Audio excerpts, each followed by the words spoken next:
Welcome back to The Controversial Mom, the show where we get uncomfortable, ask hard questions, and speak up for our kids. I'm your host, Emily Jones, mom, advocate, and unapologetically committed to smart policy and smart politics. Today we're diving into a topic that's already reshaping your child's education, whether you've been told about it or not. Artificial intelligence in the classroom. Now, this is not science fiction. It's already here and it's already in your kid's classroom. And as a parent, we really need to understand what that means before we hand over any more of our child's data, emotions, or learning to these very scary machines. So let's start with a quick reality check. AI is already embedded in many tools used in Alabama schools. And some of these apps are installed by default on school-issued Chromebooks. No one asked parents for permission. In fact, when I've raised concerns about some of these programs, even the district administrators told me they were not aware that the app even existed, much less what data it was collecting. And we're not talking about simple calculator apps or educational games. The tools I'm talking about can track learning patterns, monitor facial expressions, predict behavior, and even assess emotional states. This is the same kind of technology being used in marketing, law enforcement, and increasingly in the surveillance state, unfortunately. But ask yourself this: did you ever consent to that? Were you ever informed that it was even happening in your kid's classroom? So let's dig into the data piece. AI systems collect a wide range of information, from keystrokes and quiz results to eye movement, facial expressions, even the tone of voice your child uses. Some programs claim that they can detect learning disabilities or emotional distress in real time simply by listening to your child. And all of that data is stored somewhere. Sometimes it's safely stored on school servers, and sometimes it's on a third-party company's server. But in many cases, parents have no idea where it goes, who has access to it, or more importantly, whether it's being sold off to another company. We have stronger privacy protections on shopping apps on our phones than we do in classrooms right now. That's really alarming. Actually, what's alarming is when you consider that minors cannot legally consent in most contexts, yet somehow their psychological and behavioral data is being harvested and sold without a single opt-in from a parent. This is not a technology issue, people. This is a parental rights issue, unlike anything we've ever seen. Now, there are advocates for AI, and in some cases I get that. And one of the most common defenses of AI is that it keeps kids safe. That sounds good, especially in a world where school safety is top of mind for every parent. I totally get it.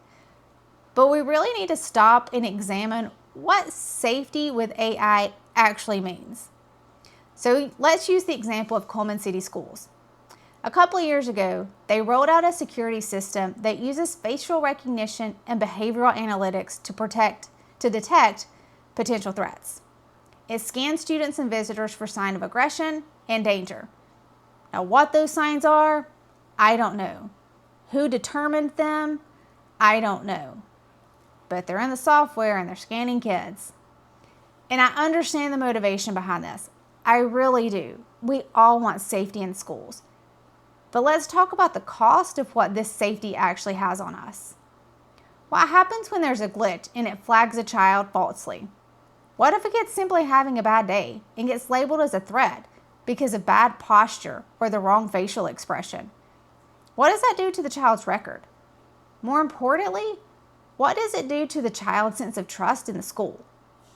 And think about this one. Once schools invest in this extremely expensive AI infrastructure, they're very unlikely to ever scale back.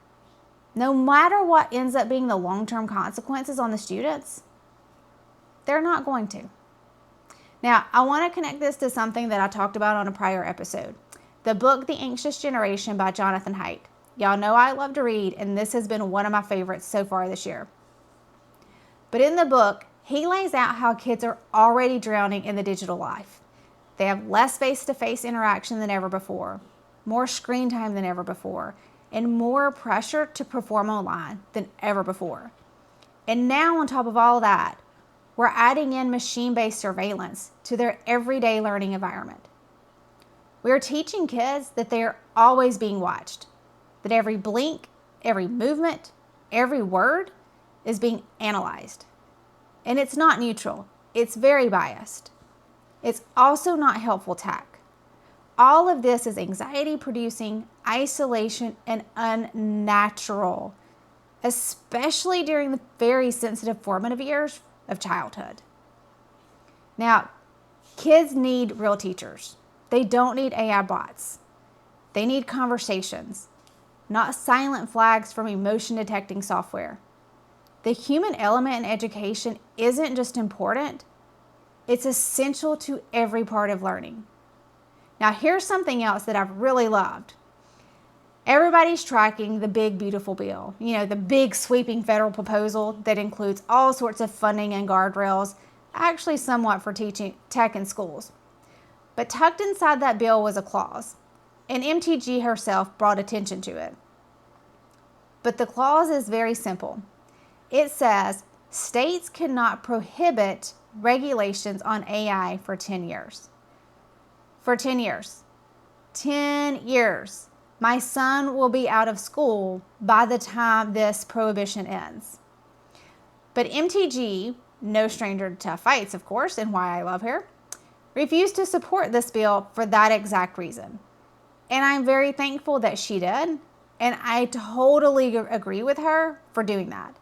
Because after all, why should Washington tell Alabama how we can protect our kids, or how we can't protect our kids in this case? This is why state control matters so much.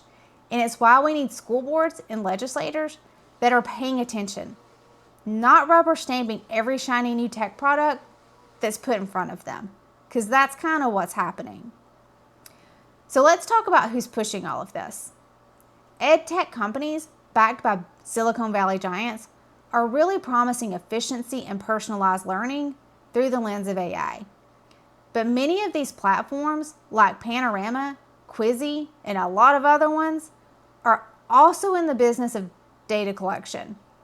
Your child's education journey has become a commodity to them because they can collect all this data. The companies don't really need your child's name.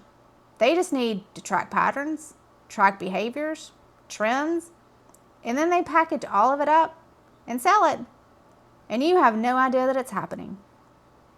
So who's pushing AI in the classroom? It's the same corporations that have profited off of kids' attention spans, social media addictions, and digital overexposure. But the good news is, we don't have to fall for this again. We should have learned by now. We can do something, and we can have to make a difference. So, where do we start? I've done a lot of research, and I've read all of these bills and policies and legislation in other states. And that's why I'm now advocating for the AI Education, Transparency, and Accountability Act. We need it here in Alabama. So many other states have something very similar to this. And this act is very simple. It bans behavior predicting and emotion tracking AI. It requires full parental opt-in for the use of any AI in the classroom. And it demands transparency on what tools are being used and what data is being collected. But we don't have to wait for legislative session next year. We can start taking action now, and that's exactly what I'm pushing for. Local school boards can start now doing a lot of things. They can do simple stuff like conducting tech audits. They can notify families of the existing AI tools in the classroom. They can pause adoption on any new AI platforms being added to the school. But above all, and this is the easiest one, they can require consent before implementing anything AI related on a child. I am not being anti-tech. Tech does a lot of amazing things for us. But this is a transparency issue. And I am pro-transparency and I am pro-child. And all of this is about one thing: smart policy and very smart politics. But before we wrap it up, I want to leave you with this very simple thought. convenience has a cost. It's easy to think, if AI helps teachers grade papers faster or catch up problems sooner, then what's the harm? We should use it. But here's the problem with it. We're trading relational depth for efficiency. We're turning kids into data points and nothing else. And we're doing it without fully understanding the long-term impact of AI on our kids. When we normalize automated learning and algorithmic oversight, we stop asking the most important human questions imaginable. How are you really feeling today? Why did you act that way today? What's really going on with you? Those are the questions that a parent or a trusted adult should be asking children every day, not an algorithm.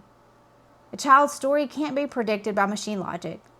It's shaped by trust, relationships, and connections to those that matter most to them, us, the parents. And once we hand that over to automation, we're not getting it back, people.